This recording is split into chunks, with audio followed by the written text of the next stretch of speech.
But first, Haiti. A month after devastating earthquakes rocked the tiny Caribbean nation of Haiti, relief efforts continue out of Pope Air Force Base and Fort Bragg in Fayetteville. Recently, videographer Mike O'Connell and I accompanied a crew as they dropped off supplies and brought back some very special passengers. In Part 1, we focus on the work of the men and women from Pope Air Force Base during Operation Unified Response. These are the faces of orphaned children at the International Airport in Port-au-Prince, waiting to board a U.S. Air Force C-130 cargo plane that will fly them to the United States. They will leave behind unimaginable devastation. Some are scared, others are excited, all are exhausted. These are the men and women charged with bringing the children safe and sound out of the earthquake-ravaged country. For some, it's their first flight of humanitarian aid to Haiti. Others have been several times. All are moved by the experience. This one is a little different because it's orphans. It's not people with parents, and we don't know where their parents are or what's going to happen to them next. So it's a little different because it was all kids. The mission we accompanied to Haiti began before dawn from Pope Air Force Base in Fayetteville. The craft and crew came from Maxwell Air Force Base out of Alabama. We're getting ready to board the C-130. As you can see behind me, there's the equipment that is being loaded on. There's everything from water to food to equipment. It should take us about 4 hours to get to Port-au-Prince. Dozens of flights like this one have taken off from Pope following the first deadly earthquake that hit the tiny Caribbean nation on January 12th. For us, it's kind of a cold start. Started on Wednesday, the 13th of January. We started to get information about potentially some planning efforts that were going on with the Army. And we immediately stood up here on the Air Force Base. We stood up our planning cell. Colonel James Johnson, the commander of the 43rd Airlift Wing, says within 24 hours of the first earthquake, Pope's airfields became a hub of activity. A revolving door of planes landing and taking off, an around-the-clock operation of people packing and preparing thousands of pounds of food, water, medical supplies, and equipment. The base also became a nucleus for landing and refueling aircrafts, not to mention mobilizing and deploying thousands of troops.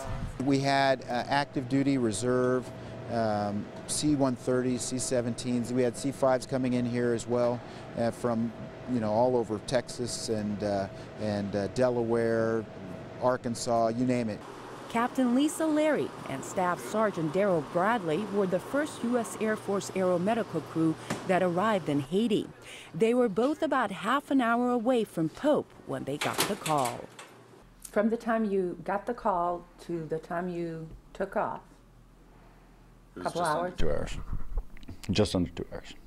Have you ever done that before? Not that fast. No. I'd say that's a record. But imagine the urgent and dire need on the ground. The country's physical and emotional infrastructure has been toppled, and even before the deadly quake, Haiti had already been on shaky grounds after decades of economic and political unrest.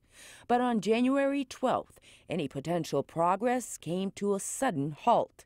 The country became crippled and unable to sustain itself. There's no infrastructure down there. There's hardly any medical care, besides all the volunteers. Because of the close proximity of Fort Bragg, Pope was the perfect place from which to get the 82nd Airborne Division off and on the ground in Haiti as quickly as possible. And they did, at a faster and larger scale than ever before. I think it's very historic that we actually moved a brigade combat team, which has never been done, completely by air.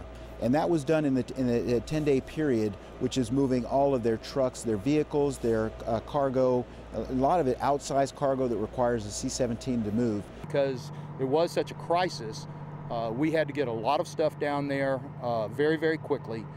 So we had to go to basically a crisis type of outload where we were preparing and inspecting and certifying and loading vehicles and cargo almost nonstop. Cargo like these pallets of prepackaged meals that will be loaded on the next flight out.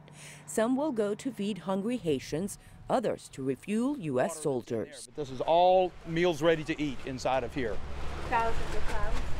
Yes, ma'am. About 1,800 pounds worth of supplies. On a trip we took 3 weeks into the mission, the food was unloaded at the airport in Port-au-Prince, but sometimes they are airdropped. Strategically, where are these items dropped? Strategically, they have several drop zones throughout Haiti, and it'll be wherever they need the supplies.